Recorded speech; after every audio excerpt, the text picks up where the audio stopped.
welcome to a Thursday night broadcast. I want to welcome everyone who's jumping on live with us.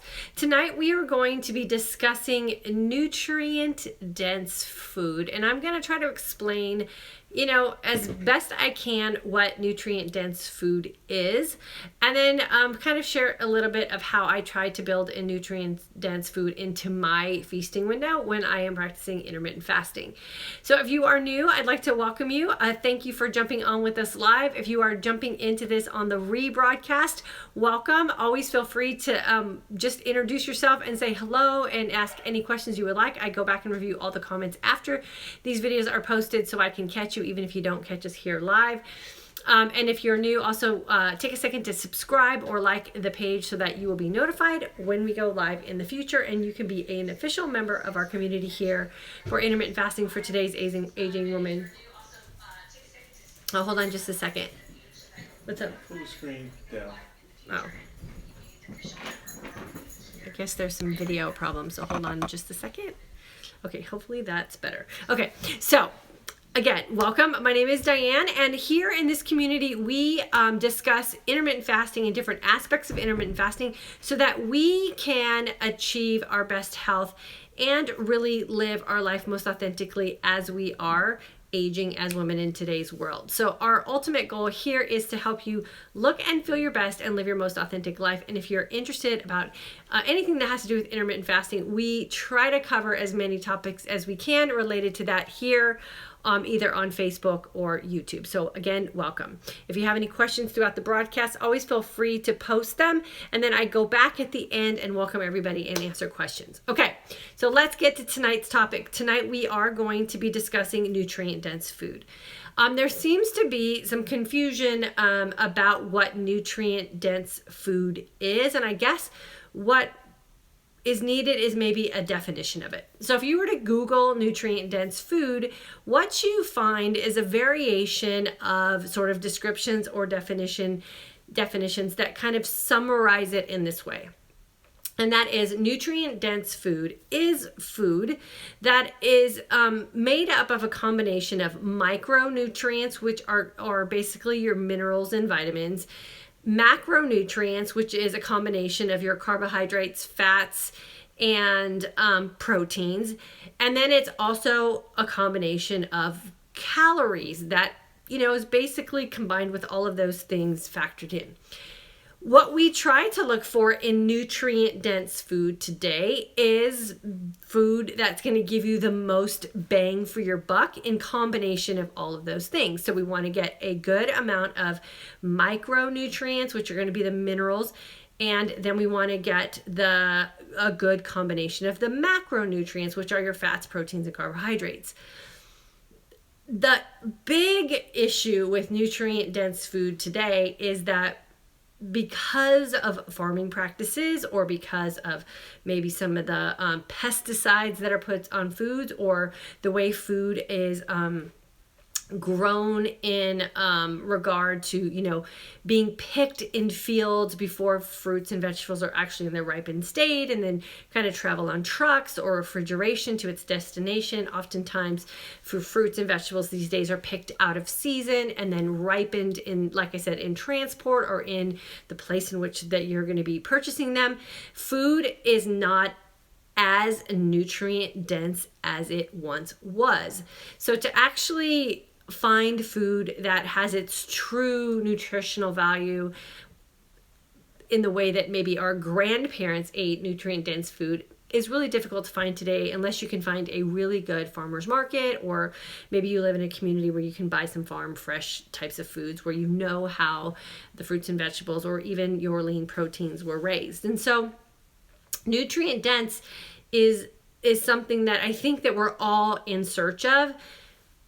But to break it down in the definition is just basically what food is made of. And today what you want to try to seek out is like I just said, getting the most bang for your buck in the food that you're purchasing. So buying organic type of foods, knowing where your food is farmed, knowing how the animals that you're purchasing your lean meat from are raised, finding eggs, knowing that they're, kind of the cage-free, free-range, grass-fed products.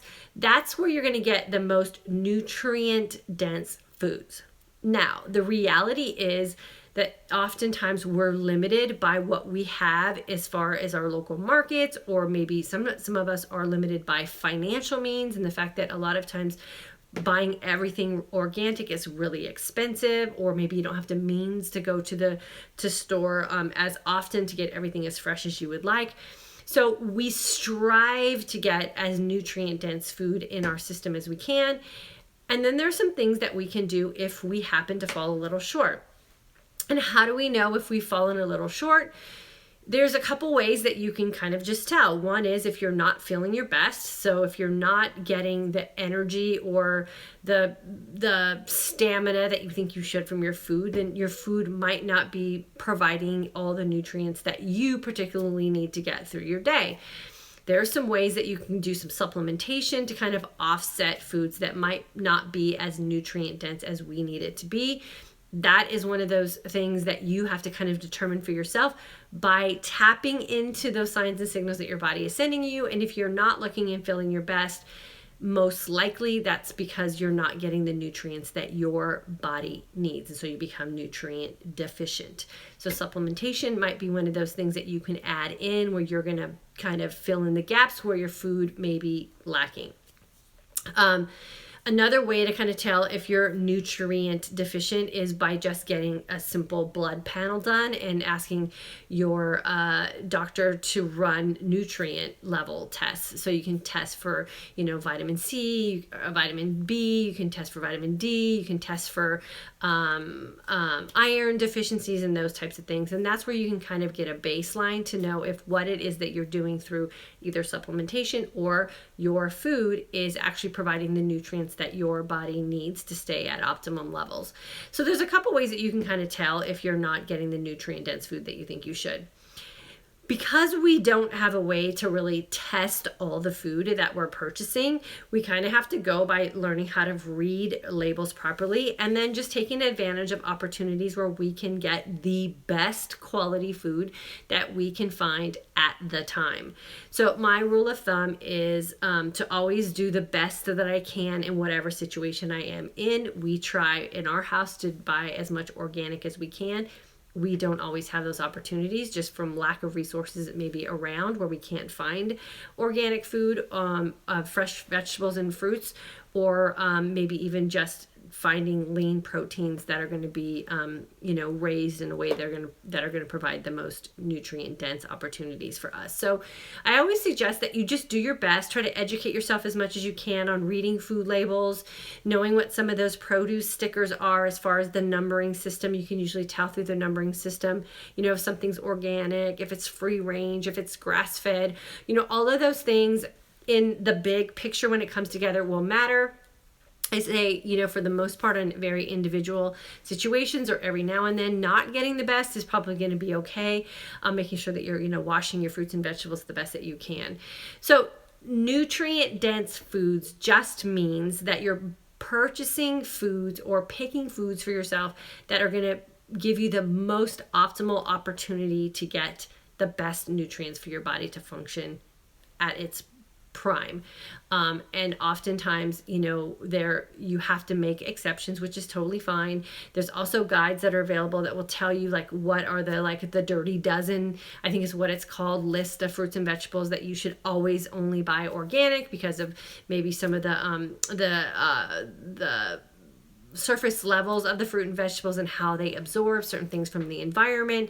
And so, I always say do your research, and then you have to do a personal gut check, and you have to know that you have to just do the best for you and your family at the time when you're making purchase decisions. And if you're going to stress yourself out or put yourself in a bind either financially or resourcefully trying to get things that are maybe outside of your means, then that's not going to be the best opportunity for you to stay healthy as well. So when you can, make the best choices. And then, like I say, if you have to there's nothing wrong with adding in some extra supplementation to make up where maybe your food might not be as nutritious as you could hope for it to be. And then adding in lots of good quality water is also going to be super beneficial. The thing with nutrient dense food is that we're educated enough, I think, as a society to know, what empty calories are and what nutrient dense calories are. And I always use the analogy about how, we can spend, 30 minutes trying to convince ourselves why that cupcake should be justified in our day, where, we often don't do the same thing with other types of food. So we know when we're making bad food choices, and sometimes that's okay too, just as long as that opportunity that you have to make better food choices are going to be the thing that you do more regularly. So we got to live our life to the fullest. We want to make sure we live authentically, and we want to have an opportunity to, to incorporate some of those things that just make us feel normal or fit in, maybe in a social situation that we're in. And then all the other opportunities, really seek out those nutrient dense food, use common sense when you're seeking out nutrient dense foods. And then ultimately you're going to know by the way you're looking and feeling.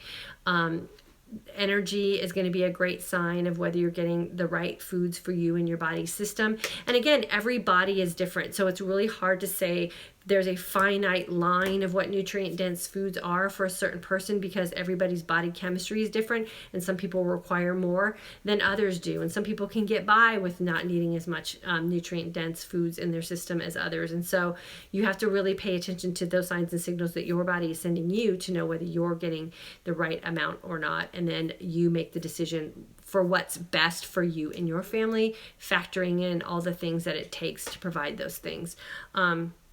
So let me see if I have any questions or comments, and I'm going to welcome YouTube first today, if you guys don't mind.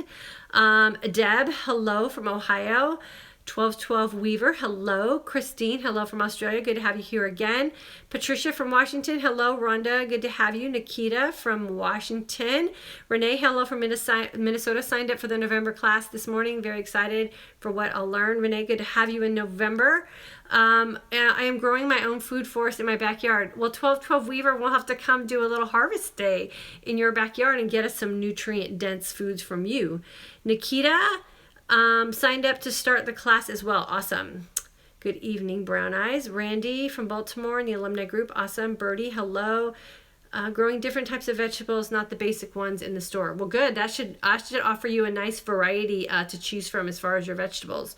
Lori, the Dirty Dozen is a list that gets updated every year from the Environmental Working Group. I agree. It's so helpful. Yeah.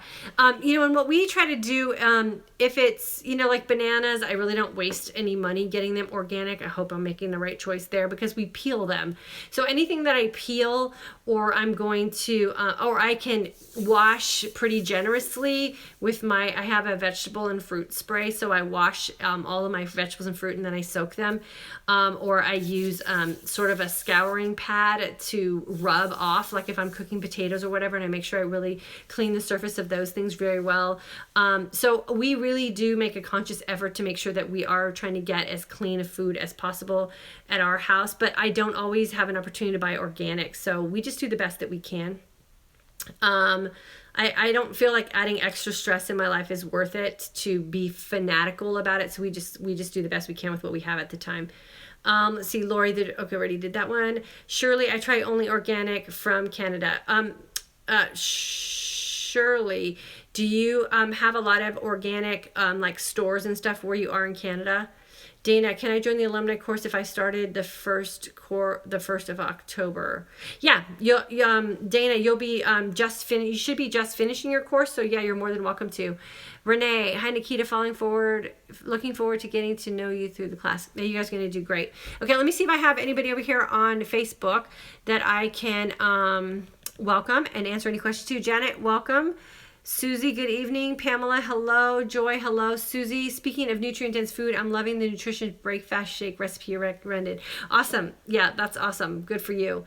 Yeah, I try to throw as much nutrition as I can in my shake because oftentimes that's the thing that I trust the most. So You got to get it where you can get it. And supplementation, I have nothing against supplementation. I think supplementation is great. I've had bouts of my life where I've been a supplement junkie to kind of make up for gaps in nutrition. And I think that's great too. I choose supplementation the same way I choose my food. And that is just have to have a gut feeling about the company that you're buying things from, the vitamins that you're taking, and then run a 30-day test. If you're taking a supplement for 30 days and you don't notice any difference, then I say try a different brand or try a different version until you find what works for your own body chemistry, because everybody's body chemistry works so differently. You need to find the thing that's going to click for you in your body. Linda, hello. Janet, having your own garden is a good idea if you have the room and enjoy it. Yeah, I wish I was that person, but I'm just not as far as the own garden. But I will come pick some fresh fruits and vegetables from you guys if you want to do a garden. I say that's great. Charlotte, what do you use to wash your fruits and vegetables? It's just a fruit and vegetable wash. It's just something I found at my local grocery store, and then I spray on. And I think you can use even just vinegar and water as well, and just spray it on. So I put like an over the sink colander on my kitchen sink, and then I rinse my vegetables, and then I spray them and kind of just toss them in the colander and let them sit and soak for a few minutes, and then I spray it off. But I've heard that like even vinegar and water mixture works well. You just spray it, kind of toss it a little bit, let it set, and then rinse it off. So you're basically just trying to get that surface, whatever's on the surface, off of your fruits and vegetables before you eat them. And then anything that has a skin on it, I try to, like a carrot or squash and zucchini, potatoes, I use like an abrasive sponge almost, and I kind of scrape the outside of them to get anything off. Yeah, apple cider vinegar is a good wash. Exactly. I think just regular vinegar too. I think anything with that acidity is gonna clean off your surface. Marie tried the pumpkin spice fat shake. It was awesome. Oh, awesome, Marie. I'm so glad you liked it. Yeah, so the veggie wash, again, it's that thing that I don't know. I hope it works. I use it. It makes me feel better about washing my fruits and vegetables. And then we do, I forget what the name of it. I'll have to post the picture of the eggs that we get, but we've just kind of upgraded our eggs as well. They're really expensive, but what we found is we eat less eggs, and they're much more satisfying as far as flavor, and it's even filling, because I think they're just more dense in their nutrition. And so sometimes upgrading too means that you'll eat less of something because it's gonna just make you feel more satisfied. And when you go through the course, you'll learn about all of our hunger hormones and our nutrition satisfaction hormones. And your body is really intelligent about letting you know when it's satisfied nutritionally. So the more nutrient dense foods that you incorporate into your life, the less food you're actually going to need, because your body will send you the signals that it's fine. It has everything that it needs, and it'll cut off those cravings and those needs to continue eating even after you're feeling full. Oftentimes, if you're eating food that's not nutrient dense, then you don't get those signals that your body's full and satisfied. And so that's when we tend to overeat. So, it's funny how, the slogan, I think it's Lay's potato chips. It's like, you can't just eat one Lay's potato chip. I always had that thing with, I've talked before about how Teddy Grahams were the thing that I used to love. They were my go-to snack. And an open box of Teddy Grahams was always an empty box of Teddy Grahams, because you could sit down and eat an entire box. And that's because you never get the signal from your body that it has what it needs to survive. And so it doesn't send you those signals that it's done, it doesn't need any more. I can honestly tell you I've never overeaten avocados, or I've never overeaten a salad, because as soon as my body knows that it has everything that it needs nutrition wise, it shuts off, and it lets me know, it sends me the signals that I'm full, that I've had everything that I need. And that's how your body is designed to work. So pay attention to those signs and signals, and when your body tells you it's had enough, that means you've done a good job at feeding it nutritionally, and it's smart enough to do that for you. So pay attention to that, and you'll learn that in the course. Maria, how much healthy fats should we have to stay full till I break my fast? Sometimes my stomach growls, but I'm not hungry. Okay, so if your stomach growls, but you're not feeling hungry, then I would say you're probably fine. A growling stomach could just mean that your stomach is doing its job by digesting food. And so I would go off the hunger feeling and not the sensation of the growl. And you should be fine.